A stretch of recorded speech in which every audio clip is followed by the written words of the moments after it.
मंगलम भगवान विष्णु मंगलम गरुड़ध्वज मंगलम पुंडरीकाक्ष मंगलाय तनोहरि। धर्म प्राण सत्संग प्रेमी सज्जनों, कहाँ दिन की शुरुआत होती थी आप लोगों के साथ बातचीत करके, और इधर एक आध सप्ताह का गैप हो गया तो कुछ अच्छा नहीं लग रहा है। चश्मा उतारना नहीं, कुछ पढ़ना है नहीं, तेज तेज बोलना भी नहीं है, और आप लोगों से बातचीत किए बिना रहा भी नहीं जा रहा है। कल बातचीत किया था तो सोचे अब एक आध सप्ताह बात नहीं करूँगा, फिर आज जी नहीं मान रहा है कि कुछ तो बात हो जाए। आप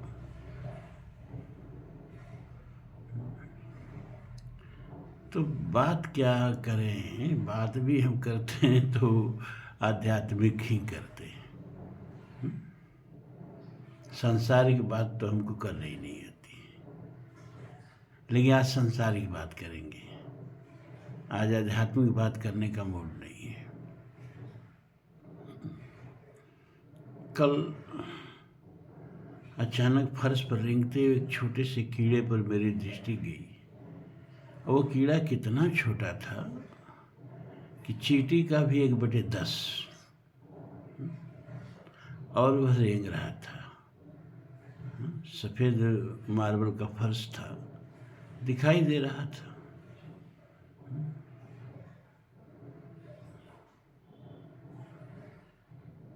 तो मैंने उसके पीछे थोड़ा एक अंगुली से, उस पर नहीं, उसके पीछे थोड़ा सा हल्का सा ठोक दिया, तो छोटा सा कीड़ा तेजी से भागने लगा।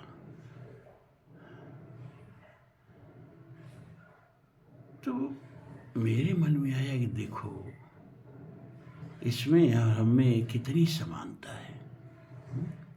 ये भी प्राणी है, हम भी प्राणी हैं, एक समानता। और इसको भी जीवन रक्षा का कितना ध्यान है कि थोड़ा सा हलचल हुई फर्श पर और भाग रहा है तेजी से अपने को बचाने के लिए। और हम भी हर संभव प्रयास करके अपने जीवन को बचाने की कोशिश करते हैं। दूसरी समानता, वह भी प्राणी, हम भी प्राणी, पहली समानता। और वह भी अपने को बचाने का प्रयास करता है, हम भी अपने को बचाने का प्रयास करते हैं, कृपाकारी जिंदा रहने का प्रयास करते हैं। दूसरी समानता, अच्छा, वह जीने के लिए कुछ न कुछ तो भोजन करता ही होगा, है? भले ही फर्श के गंदगी ही खाता हो, है? लेकिन जीने के लिए आहार की जरूरत उसको पड़ती होगी, और जीने के लिए आहार की जरूरत हमको भी पड़ती है। तीसरी समानता, उत्सर्जन क्रिया अपने ढंग की उसमें भी होती होगी, उत्सर्जन क्रिया हमारे में भी होती है। चौथी समानता, और वह कीड़ा भी ये नहीं जानता है कि कहाँ से आ गया इस विश्व के रंगमंच पर, और कब तक इस विश्व के रंगमंच पर रहेगा, और कब फिर अदृश्य में खो जाएगा, वो नहीं जानता है। तो हम भी नहीं जानते हैं अदृश्य के किस कोने से विश्व के इस रंगमंच पर आ गए, और फिर अदृश्य के किसी कोने में खो जाएंगे, हम भी नहीं जानते। ये देखिए पांचवी समानता। प्रसाद जी ने कामायनी में कहा कि मौत जो है वो नीला आकाश है, और उसमें जीवन क्या है। जैसे नीले आकाश में जब बादल घिर जाते हैं तो बिजली कौंधती है क्षण भर के लिए, फिर उसी में विलीन हो जाती है। उसी तरह से मौत की कोख में स्फुलिंग की तरह से जीवन चमकता है, फिर मौत की कोख में विलीन हो जाता है। जीवन तेरा क्षुद्र अंश है, व्यक्त नील घन माला में, सव दामिनी संध्या सा सुंदर क्षण भर रहा उजाला में। और कालिदास जी ने तो यहाँ तक कह दिया कि मौत ही प्रकृति है, जीवन विकृति है। मौत ही प्रकृति है, जीवन विकृति है, मौत ही स्वाभाविक है। जो स्वाभाविक है उससे हम डरते हैं, और जो विकृति है उसको बचाने का प्रयास करते हैं। तो कीट को मालूम है उतना छोटा सा कीट, और न हमको मालूम है कि हम कहाँ से इस विश्व के रंगमंच पर आए हैं और कब कहाँ किस अदृश्य के कोने में खो जाएंगे। हाँ, इतना जरूर है कि उसके सापेक्ष हम थोड़े विशालकाय हैं। कम से कम उस कीट को देख के ही लगा कम से कम इसके 10 लाख गुना बड़ा तो मेरा शरीर है ये, और हमसे 10 लाख गुना छोटा वह कीट है। लेकिन ये जो उसका क्या कहें उसको लगता है, और मेरी जो उसके सापेक्ष में विराटता है ना, इसका कोई अर्थ नहीं है। क्योंकि हमसे देखो कितने बड़े हाथी हैं, उससे कितना बड़ा व्हेल है, वो जो पानी में पाया जाता है वो हमारी ही प्रजाति है। वो मछली नहीं है, व्हेल मछली नहीं है। व्हेल जो है स्तनपोषी है, मैमल्स है। जलचर जंतुओं में व्हेल जो है मैमल्स है, मतलब हमारी क्वालिटी का जीव है। और पक्षियों में चमगादड़ जो है वो हमारी क्वालिटी का जीव है, वो भी मैमल्स है। और व्हेल इतनी बड़ी बड़ी होती है कि उसके पेट में 20 हाथी अट जाए। तो यहाँ लघुता भी सापेक्षिक है, विराटता भी सापेक्षिक है। अब पृथ्वी हमको कितनी विराट लगती है। हमारे पूर्वजों को तो ये चपटी लगती थी, अचला लगती थी, लेकिन बाद में पता चला कि पृथ्वी अचला नहीं है। इसकी तो 2 स्वाभाविक गतियाँ हैं। एक तो अपनी कीली पर जैसे लट्टू नाचता है उस तरह से नाचती है, और वह वेग भी 1680 किलोमीटर प्रति घंटा की रफ्तार से नाचती है। मतलब इस पृथ्वी पर हम 1680 किलोमीटर प्रति घंटा की रफ्तार से पृथ्वी के साथ घूम रहे हैं। यह चला कहाँ है। दूसरी गति है 30 किलोमीटर प्रति सेकंड की रफ्तार से, यानी 1,08,000 किलोमीटर प्रति घंटा की रफ्तार से सूरज के चारों तरफ घूमती है।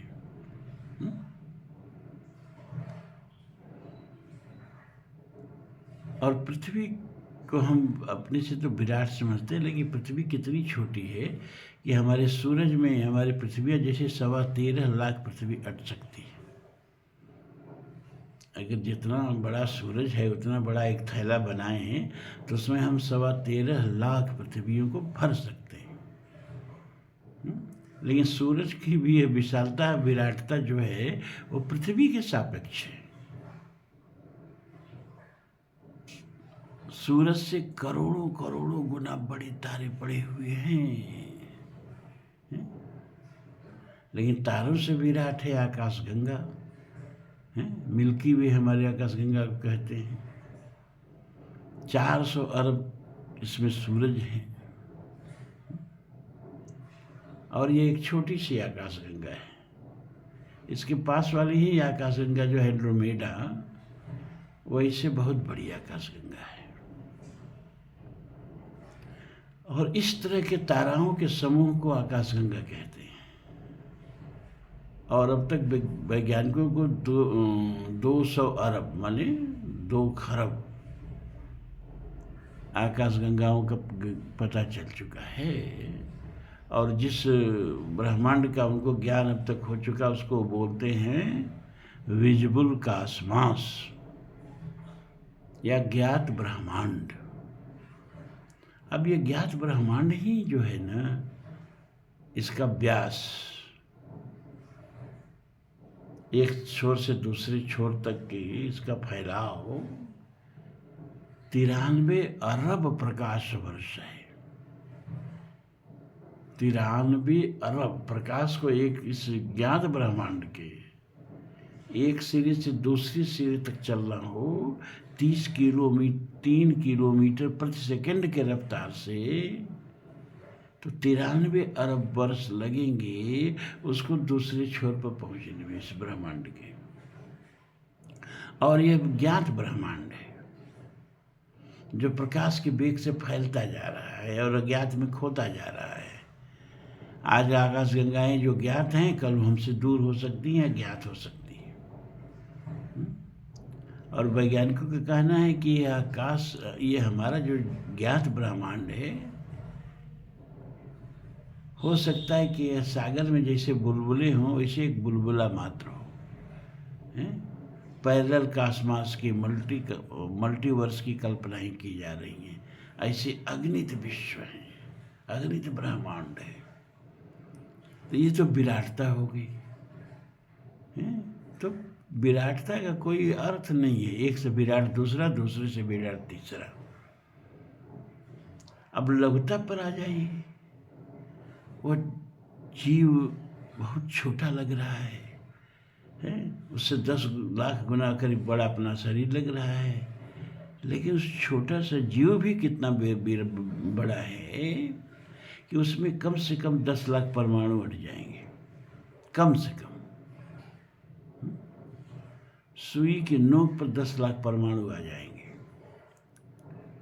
वैज्ञानिकों का अनुमान है कि सुई के नोक को और परमाणु को एक अनुपात, समान अनुपात में इनलार्ज किया जाए, बढ़ाया जाए, तो जब तक सुई का नोक बढ़ के पृथ्वी के बराबर हो जाएगा तब तक परमाणु बढ़ के सुई के नोक के बराबर होगा। तो उसके सापेक्ष तो जीव छोटा है नहीं। और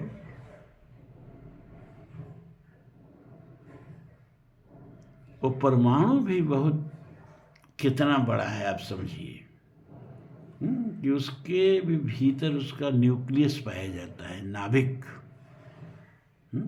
और उस नाभिक में प्रोटॉन और न्यूट्रॉन पाए जाते हैं, और उस न्यूट्रॉन और प्रोटॉन के चारों तरफ चक्कर काटते हुए इलेक्ट्रॉन पाए जाते हैं। ये न्यूट्रॉन और प्रोटॉन परमाणु के सापेक्ष कितने छोटे होते हैं। परमाणु के ही अंश हैं, कंपोनेंट्स हैं, घटक हैं, लेकिन परमाणु के सापेक्ष कितने छोटे होते हैं कि एक बहुत बड़े ऑडिटोरियम में एक छोटा सा धूल का कण, जो सूरज की किरण आती है ना, और सब धूल के कण नाचते हुए दिखाई देते हैं, उसमें से एक धूल के कण के बराबर प्रोटॉन का, ये एटम्स का न्यूक्लियस होता है। मतलब पूरा का पूरा उतना सूक्ष्म परमाणु, वो भी पूरा का पूरा लगभग खाली ही होता है। इसीलिए कहा जाता है कि पृथ्वी, तो सब चीज़ यहाँ परमाणुओं से बनी है, पृथ्वी भी परमाणुओं से बनी है। और अगर परमाणुओं के भीतर का जो वैक्यूम है, रिक्तता है, अगर सोख लिया जाए तो पूरी पृथ्वी जो इतनी बड़ी है, 13,000 किलोमीटर व्यास की ये पृथ्वी, 40,000 किलोमीटर परिधि वाली ये पृथ्वी क्रिकेट के गेंद के बराबर हो जाएगी। अब मात्रा इतनी ही रहेगी, इतना जान लीजिए। और क्योंकि फूली है ना, कि परमाणु फूले हैं, परमाणुओं का हवा, उसके भीतर का वैक्यूम, रिक्त स्थान सोख लिया जाए तो पृथ्वी पचक करके क्रिकेट के गेंद के बराबर हो जाएगी। तो ये न्यूट्रॉन, प्रोटॉन, इलेक्ट्रॉन इतने छोटे होते हैं, परमाणु से भी हजारों गुना छोटे, लेकिन ये भी बड़े हैं अपने घटकों से। ये सब मिल के क्वार्क से बने हैं, और इलेक्ट्रॉन लेप्टॉन से बना है, और प्रोटॉन और न्यूट्रॉन जो है क्वार्क से बने हैं। तो क्वार्क इनसे छोटे होते हैं, और क्वार्क भी मूल कण नहीं है। अब विज्ञान रेंगते रेंगते स्ट्रिंग थियरी तक गया है कि एक छोटे छोटे, अब क्या बताएं कितने छोटे, तो कल्पना से परे है ना, धागे की तरह संरचना है जिसमें निरंतर कंपन होता रहता है और उसी कंपन से ये सब पदार्थ बनते हैं और पूरा विश्व बनता है। स्ट्रिंग थियरी, जैसे बीड़ा के तार हैं, अब उससे तरह तरह की आवाज़ें निकलती हैं ना, जैसे जैसे उसको बजाएंगे तो जैसे जैसे कंपन बदलता जाएगा वैसे वैसे स्वर बदलता जाएगा। उसी तरह से वह स्ट्रिंग हैं। अब कितने छोटे हैं उसको शब्दों में व्यक्त नहीं किया जा सकता, लेकिन उनके कंपन से सारी संरचनाएं व्यक्त हो रही है ब्रह्मांड की।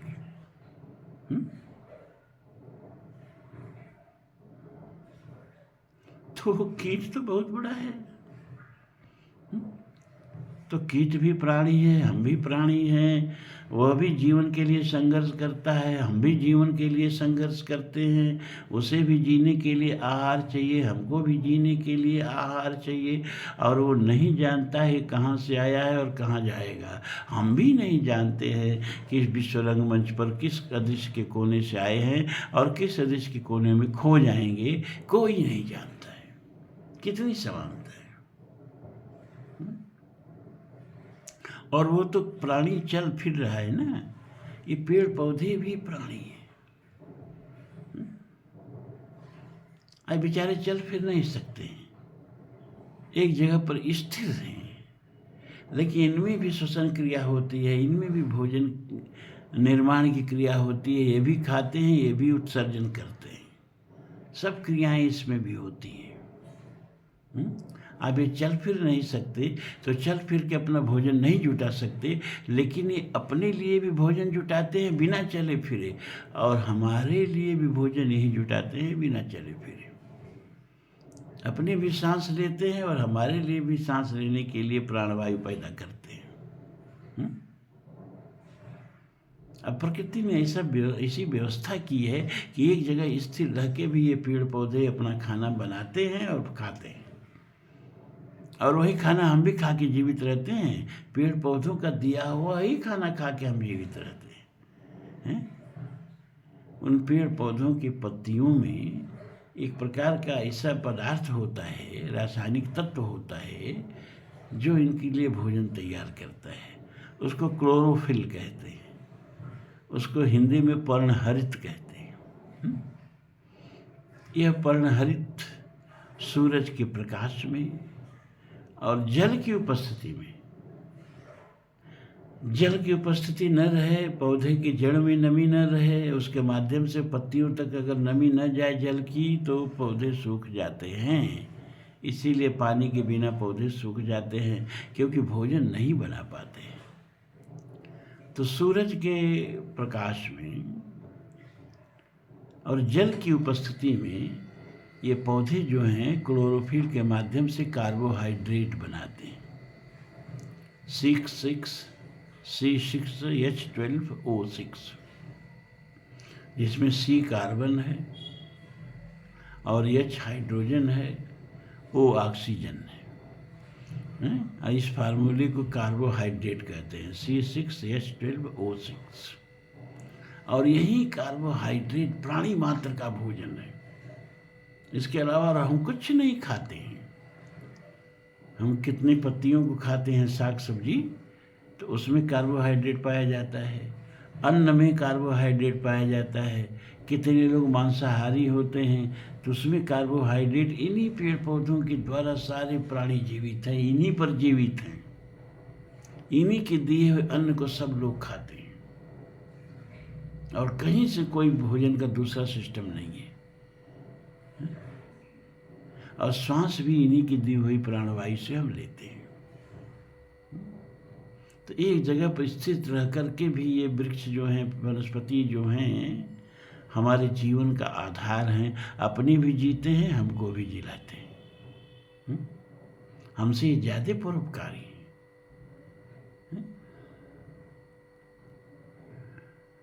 तो ये देखिए कि प्राणी मात्र का विस्तार कितना है। उसमें एक प्राणी हम भी हैं, इससे ज़्यादा कुछ नहीं है। फिर भी हमारे अंदर क्या विशेषता है। रामचरितमानस में गरुड़ जी भुसुंडी से पूछते हैं कि सबसे श्रेष्ठ शरीर कौन है, तो बताते हैं कि नर समान नहीं कौनो दी, मनुष्य का शरीर सबसे श्रेष्ठ है। अरे भाई, सबसे श्रेष्ठ क्यों है? बहुत सारी समानताएं तो प्राणी में और हमने दिखाई दिया, फिर श्रेष्ठ क्यों है ये?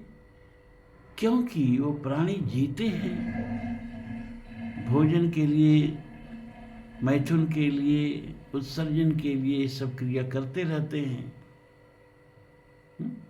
जिंदगी को बचाए रखने के लिए संघर्ष करते रहते हैं, लेकिन वो मननशील नहीं है, उनके अंदर मन तत्व विकसित नहीं है, इसलिए वो मनन नहीं कर सकते हैं कि वो क्यों जीवित हैं,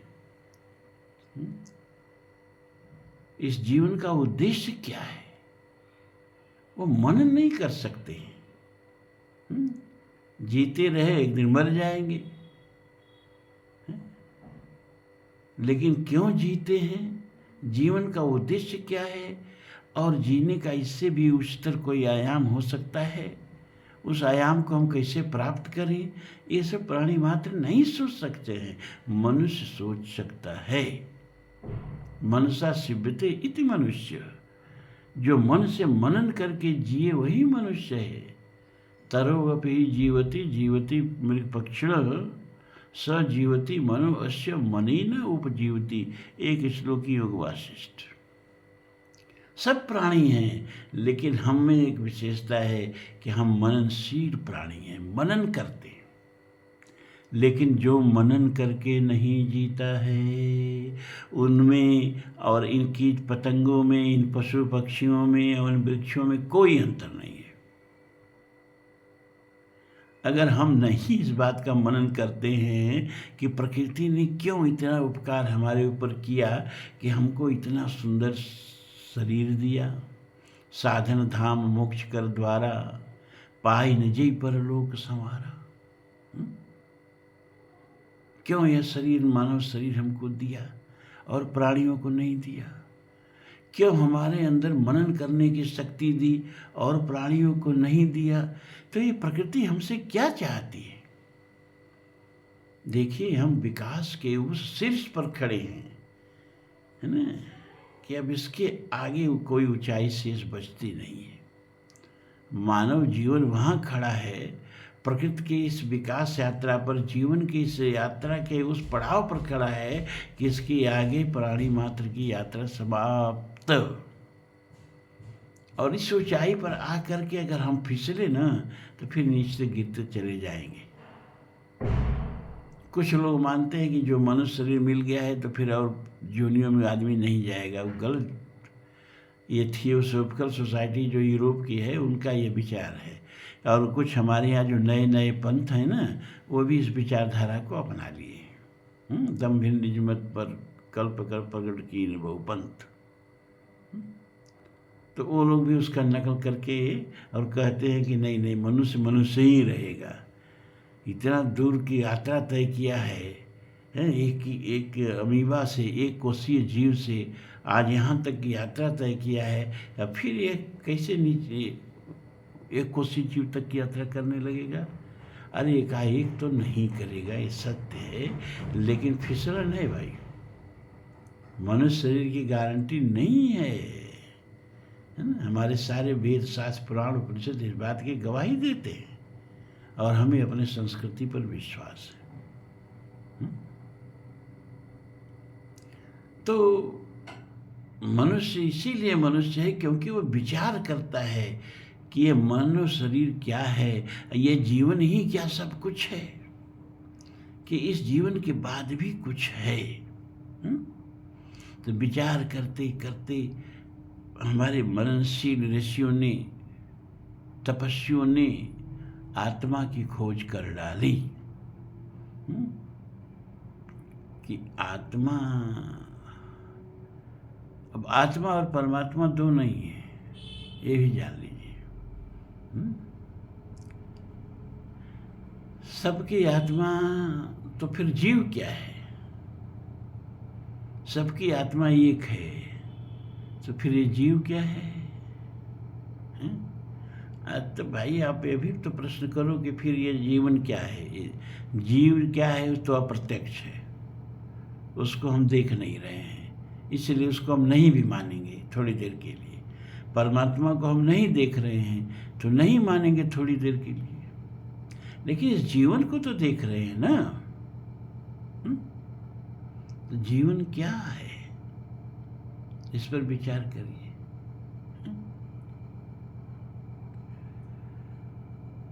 तो क्या यह शरीर यही संपूर्ण जीवन है? क्या हमको अंतःकरण का बोध नहीं होता है? क्या मन का बोध नहीं होता है? क्या बुद्धि का बोध नहीं होता है?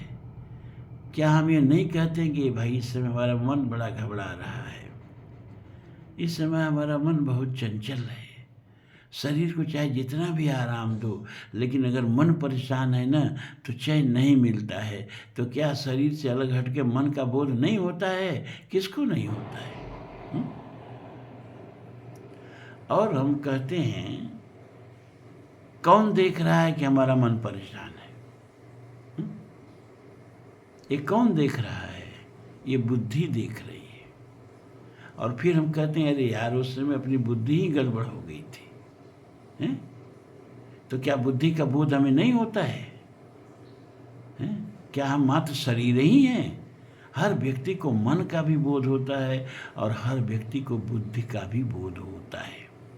बुद्धि मन को देखती है और बुद्धि भी गड़बड़ हो गई, ये कौन देख रहा है भैया? मन गड़बड़ होगा, बुद्धि देख रही है।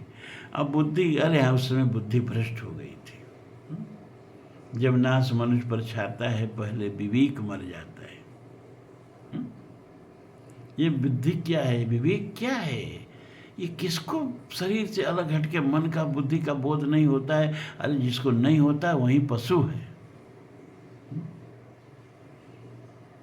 तो बुद्धि तो मन को देखती है। अब बुद्धि को कौन देख रहा है कि कहते हैं कि हमारी बुद्धि ही गड़बड़ हो गई थी। मतलब बहुत स्पष्ट हो गया ना कि हम भी हैं, हमारी बुद्धि भी है। जैसे हमारा शरीर तो हम भी हैं, हमारा शरीर भी है। हमारा मन तो हम भी हैं, हमारा मन भी है ना। हमारी गाड़ी, हमारा घर, जो हमारा है वो हम नहीं है। एकदम माइंडेड केयरफुली, वो हमसे भिन्न है, वो हमारे पोजीशन में है, हमारे अधिकार में है, लेकिन हम नहीं हैं। हमारा घर तो हम घर हो गए, तो इसी तरह हमारा शरीर तो हम शरीर हो गए, हमारा मन तो हम मन हो गए, हमारी बुद्धि तो हम बुद्धि नहीं है, हम तो बुद्धि को भी देखने वाले हैं। तो हम कौन हैं? उपनिषद कहता है यन मनसा न मनते नाहुर मनोमतम।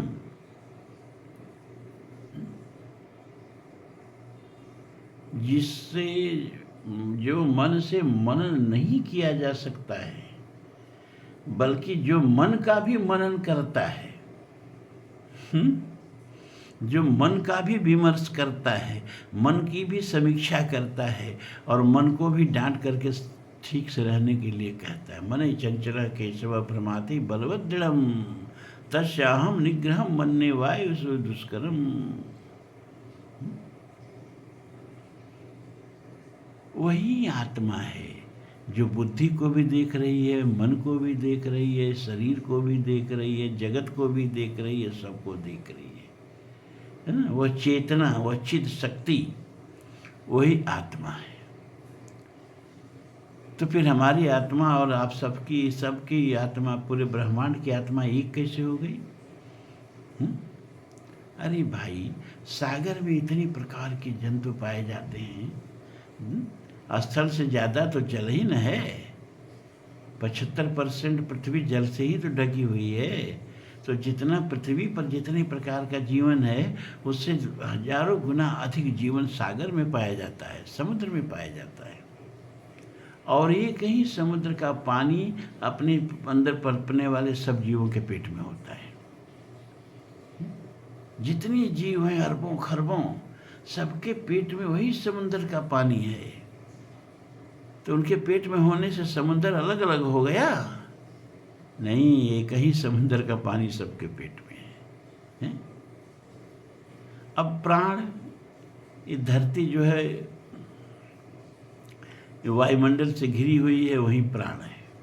उसमें जो ऑक्सीजन है 20-25%, वही प्राण है 20%। अब तो उतना भी रह गई है कि नहीं, भगवान जाने। तो जो हमारा प्राण है वही सबका प्राण है। एक ही कमरे में आप लोग बैठे हो और सांस ले रहे हो, सांस छोड़ रहे हो। आपकी छोड़ी हुई सांस दूसरे के पेट में जा रही है और फिर वहाँ से निकल के तीसरे के पेट। एक ही कमरे की वायु, क्या सबका प्राण अलग अलग है?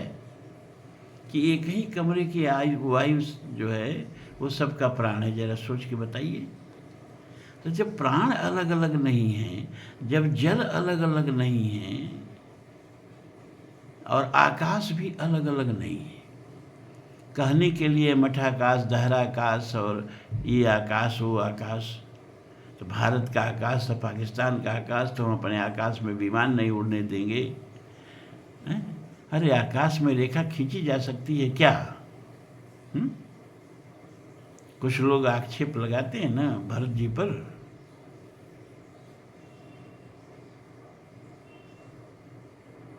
भरत जी पर कुछ लोग आक्षेप लगाते हैं कि वो सुने कि लक्ष्मण को शक्ति लगी है तो सेना लेके जाना चाहिए था, तो गए नहीं। तुलसीदास जी से भी पूछा गया कितने राम के भक्त हैं, तो उनको जाना चाहिए था, गए क्यों नहीं? तो तुलसी ने जवाब दिया कि अगर आपसे कहा जाए कि आकाश फट गया है तो क्या करेंगे? सुई डोरा लेके सीने के लिए दौड़ेंगे? का नहीं, आकाश कभी फटता है। तो इसी तरह से भरत जी को विश्वास था कि प्रभु पर कभी संकट नहीं आ सकता है।